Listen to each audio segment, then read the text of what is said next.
And welcome back. Today we have this new one called Skyworth LEAP S4 Android TV. I am actually excited to try this out. This is a brand new device, never seen it or heard it before.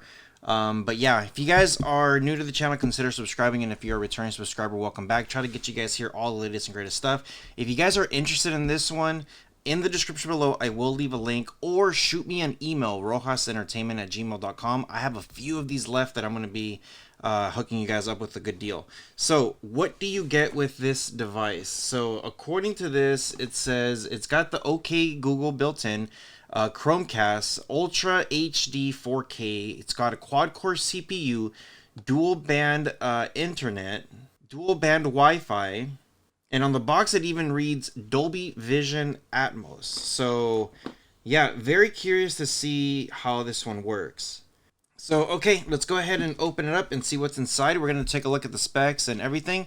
So, you get a quick little user guide there. Very simple to use. And then, of course, here is the device. It looks, wow, it's got some weight on it. This thing feels very, very premium. Check that out. It says Skyworth. Very simple. Looks like there's going to be like a little LED light right there in the front. On the side here, you're going to get a TF card slot and two USB ports. Looks like a 2.0 and a 3.0. On the other side, you got your power, Ethernet, HDMI, your AV port, and optical. This little box has some weight. Like, it actually feels premium, like very premium. Okay, standard boxing on the box. Nothing fancy, just the basic standard. I've seen these packages like so many times. They do give you two AAA batteries for your remote, which is great. The power pack that they're giving me is going to be the one from my country, so that's good. For whatever country you're in, you might want to ask, but yeah, so mine is great, so I'm just going to go ahead and use theirs.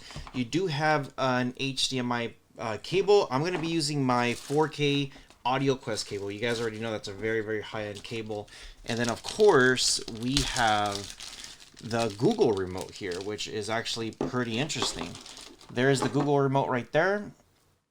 That way you guys can see it. We've tested this remote plenty of times. Works pretty good. Very simple and standard. So let's go ahead and plug the power in and see exactly how the launcher looks. So, okay, here comes the power.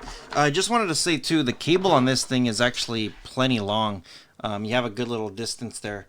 The light, well, I thought this thing was going to turn on, that little green light, and I do have it plugged in, but it's not lighting up. Maybe there is no light. So let's come here to the capture card, and it says no video. And now it says Android TV. So, interesting. I thought this was all instantly going to light up, but there is no light. So, that's okay. Okay, let's go ahead and put in my batteries in here. I'm going to just use my own batteries. And it should be very, very simple. It says hit the back button and the home button. And I haven't even done that. It's already syncing together. So, it just needed the batteries to obviously connect to it, and it just did its own thing. Okay. English, I think that's the language I'm speaking of. Continue setting up with your Android TV.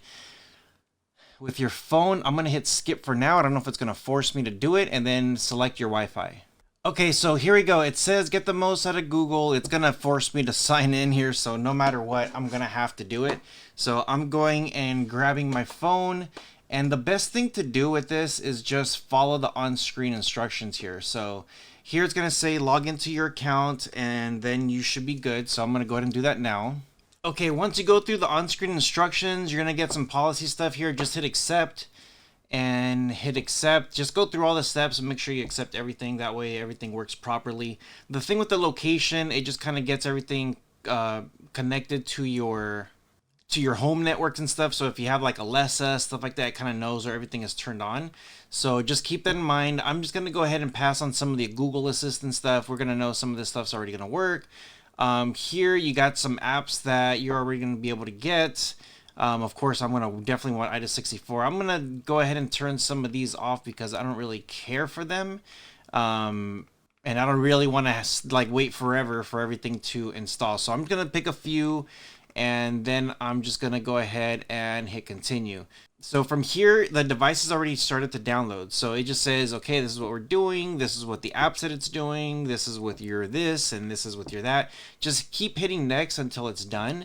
You could also control your TV volume. So I'm just gonna hit not now, but you can. So you could go through those those steps when you do get a chance. So here we go. This is going to be exactly like your NVIDIA Shield and some of these other devices that have this setup.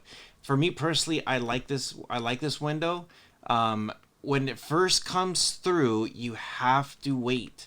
So there's gonna be a couple updates. Right now, this is like the previous. Actually, this might be like 2 or 3 versions before. The latest version is a lot different from this. But if you want to see all the apps, you come here and then it'll start displaying everything. So, okay, let's go into IDA 64. That way we can see everything that's included. So this thing has, I think it's advertised 32 gigs of internal storage, and you're left with 25 gigs. So that's a lot for this device. It's actually really good. 2 gigs of RAM, which is great. Skyworth Digital and M-Logic. Ooh, it's using an M-Logic chipset. That's good. ARM Cortex A55. It is running a quad core. It is Mali G31, and the display's 1080p. As far as your Android goes, yeah, that's actually really good. And I always tell people, even though it says 1080p, it is going to read your 4K stuff, so just keep that in mind. As far as your Android goes, it is going to be running Android 11. The device is not rooted, and the API level is at 30. And then the last thing is going to be your codecs. So you do have the quadruplets, C2 decoder and encoder, and then also OMX decoder and encoder. So you got LATM, 3GPP, AMR, FLOC, ALA, MLA, MPEG, Opus, RAW, Vorbis. You even have DTS HD. Now this is when you know that you are running an M-Logic chipset. So this does have M-Logic codec, so it's going to be coming directly from them. And also you have 3 Dolby Visions, DVH-E, DVAV, and DAV1, which is awesome.